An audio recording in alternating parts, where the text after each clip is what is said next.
దయచేసి వేదిక మీద ఉన్న వారందరూ కూర్చోవలసిందిగా కోరుకుంటున్నామండి. ప్రతి ఒక్కరూ కూర్చోవాలంటే ఎవరు లేచి నిలబడవద్దు, అందరూ కూర్చోవలసిందిగా రిక్వెస్ట్ చేస్తున్నాం.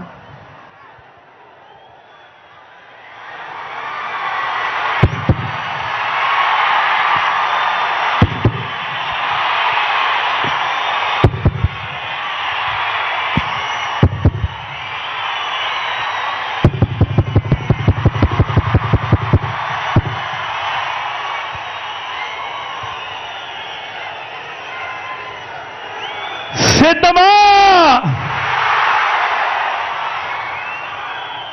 సిద్ధమా?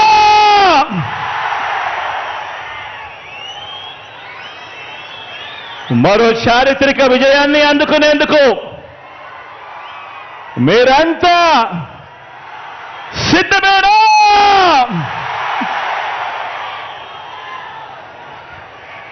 ఇంటింటి చరిత్రను, పేదింటి భవిష్యత్తును మరింత గొప్పగా మార్చే పరిపాలన అందించేందుకు,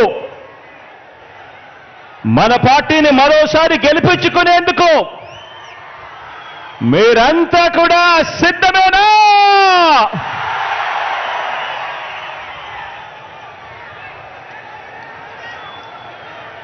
పేదల భవిష్యత్తుని,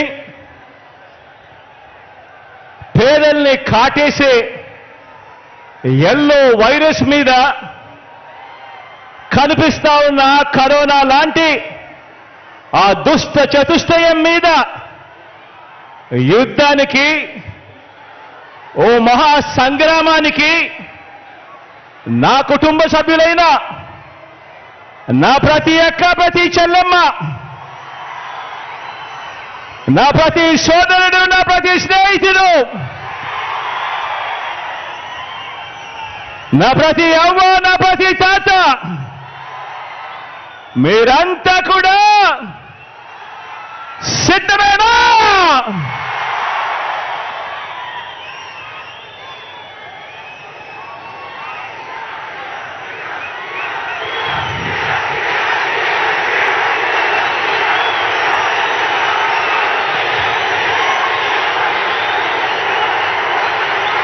రామాయణము, మహాభారతము, మన కర్మ ఏమిటంటే మన రాష్ట్రంలో రామాయణము, మహాభారతము ఈ రెండింటిలోని ఉన్న విలన్లంతా కూడా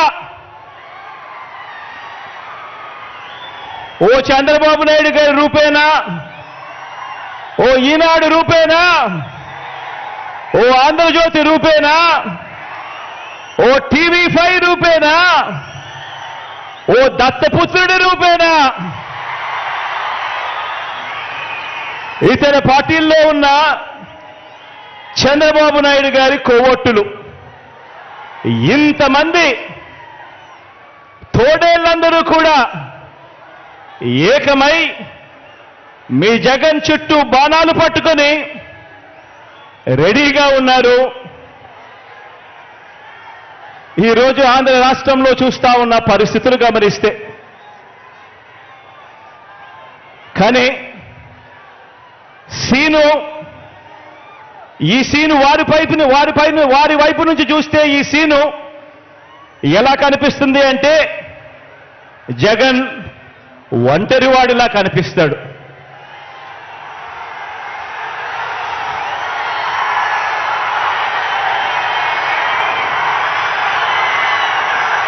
వాళ్ళ వైపు నుంచి చూసినప్పుడు ఇంతమంది తోడేళ్ల మధ్యన జగన్ ఒంటరివాడి మాదిరిగానే కనిపిస్తాడు. కానీ నిజమేమిటి అనంటే ఇక్కడ కనిపిస్తా ఉన్నదే నిజం.